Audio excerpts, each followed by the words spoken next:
सारी गोपियों की भाव दशा देखकर आज बड़ा मन है हमारे नारद जी का कि मैं भी आ जाऊं। हमारे भोले बाबा कैलाश में बैठे देख रहे हैं, अरे भैया रासलीला प्रारंभ हो गई है, मैं कैसे प्रवेश करूं? आओ तुम्हें ले चले। हमारे जो आज भोले बाबा हैं, हर बार अन्नपूर्णा देवी के पास पहुंचते भगवती भिक्षाम देही, भगवती भिक्षाम देही। जैसे ही आज जाए अन्नपूर्णा देवी के पास पहुंचे, अन्नपूर्णा देवी अन्न कह रही। आज हमारे भोले बाबा ने हाथ जोड़कर अन्नपूर्णा देवी से कही, आज हमें अन्न नहीं चाहिए। कि क्या चाहिए? आज हमें आपका स्वरूप चाहिए। कि क्यों? क्योंकि रासलीला में किसी पर पुरुष को प्रवेश नहीं है। हम भोले होकर, हम शिव होकर भी अंदर नहीं जा सकते। अरे भैया इतने सारे द्वार हैं, सब पे एक एक एक एक युथेश्वरी बैठी भई, चारों तरफ सब बड़ा कर्रा पहरा था कि कोई व्यक्ति ऐसे ही अंदर न घुस जाए रास लीला के स्थल पर। चारों तरफ से देखें, जब हमारी अन्नपूर्णा मैया ने आज उन्हें अंदर बुलाया, अंदर बुलाकर जैसे ही हमारी अन्नपूर्णा देवी ने भोले बाबा का श्रृंगार करना प्रारंभ किया, तुम समझना बड़ी बड़ी मूछें ही हमारे भोले बाबा के, अध खुली हुई उनकी आंखें, नीचे काजल लगायो अन्नपूर्णा देवी ने, उनके होठन पे लालिमा लगाई, लालिमा लगा के बीच में बिंदी करी। काउ तरीका से श्रृंगार में अलग अलग तरीके होते हैं, उससे सर्प को ढको और पूरे उस पे भस्म की छोटी छोटी बूंदें चमक रही थी। किसी तरह से कहा, इसकी चिंता मत करो, जब मैं वहां पहुंचूंगा तो ब्रज की रज में लौट जाऊंगा, ये भस्म दिखेगी नहीं, भस्म के ऊपर ब्रज की रज चढ़ जाएगी, बस तुम मुझे स्वरूप प्रदान कर दो। उन्होंने बड़ी सुंदरी चुंदरी उठाई उनके ऊपर, बड़ी बड़ी नथ धारण कराए, बड़े कुंडल धारण कराए, बड़े सुंदर सुंदर हाथ में उन्होंने समर्पण रूपी कंगन धारण कराए और खूब सुंदर तरीका से उनको एक लिया और चोली धारण कराई करके हमारे भोले बाबा को आज गोपी बना के, बोलो गोपीश्वर महादेव की जय।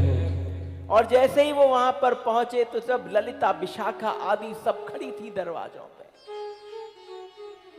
अरे से लंबी है, सारी गोपी तो हमारे भोले बाबा के केवल नाभि तक पहुंच रही, और नाभि से एकदम विशाल। किसी ने कही, देखियो जरा दूर से देख, दर्शन तो कर, वो वाली गोपी कितनी लंबी चौड़ी आई है। उन्होंने कहा, कमाल की बात है, बड़ी लंबी चौड़ी है, सबरी गोपी बाकी नाभि तक ही है, ये कहाँ की गोपी है, जरा देखियो। और जैसे ही धीरे धीरे पग भरते भय, कहीं ये सोच के कहीं पकड़ो ना जाऊं, कहीं पकड़ो ना जाऊं, और जैसे ही ललिता ने उनकी घूंघट को खोलने की चेष्टा करी, एकदम खोलते ही खूब बड़ी नथ दिखी, बिंदी दिखी और बड़ी बड़ी मूछें दिखी, हल्की सी सर्प की, वो डरप के बाने बंद कर दी। अरे बहुत दिव्य गोपी है, बहुत दूर से आई है, अंदर भेज दो। बहुत बड़ी, बहुत दूर से गोपी आई है, अंदर भेज दे, और अंदर भेज दिया। आज हमारे भोले बाबा भी गोपी बन गए, और जब गोपी बन के अंदर प्रवेश किया तो नारद का मन आया, मैं भी आ जाऊं। प्रिया जी के शरणागत हुए, प्रिया जी ने कह दिया, अरे नारद राधा कुंड में जाके स्नान कराओ। तो नारद भी वहां जाके नारदी बन गए, और नारदी बनकर उन्होंने हमारे ठाकुर की रासलीला में प्रवेश किया। और जैसे ही उसके अंदर पहुंचे तो एक बात बताओ, कोई कसर रह गई होए तो जोरदारी वाला रास करें? क्यों? तैयार है? कराओ। सारा दिव्य, ये कहा जाता है केवल गोपियां नहीं थी, संख्या करोड़ों में थी। और करोड़ों वाली देखो, एक व्यक्ति से आपको बताएं, एक कथा में ठीक है भाव उठता हो कि आप उठे और नृत्य करने लग गए, लेकिन आपको वास्तविक सच्चाई बताऊं, मजा ये है, तुम बैठे रहो, तुम्हारी आत्मा नृत्य करने लग जाए तो तुम समझना वास्तव में रासलीला की कथा श्रवण हुई।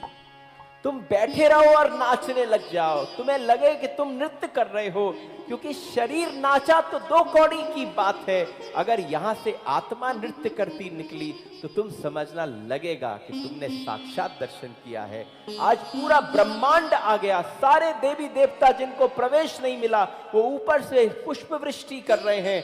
बीच में हमारे ठाकुर हैं, प्रिया जी हैं। आज ठाकुर ने असंख्य रूप धारण कर लिए, हर गोपी के हाथ में एक हाथ घुसा लिया। आज जितनी गोपी उतने कृष्ण हैं। और सबने महारास प्रारंभ किया।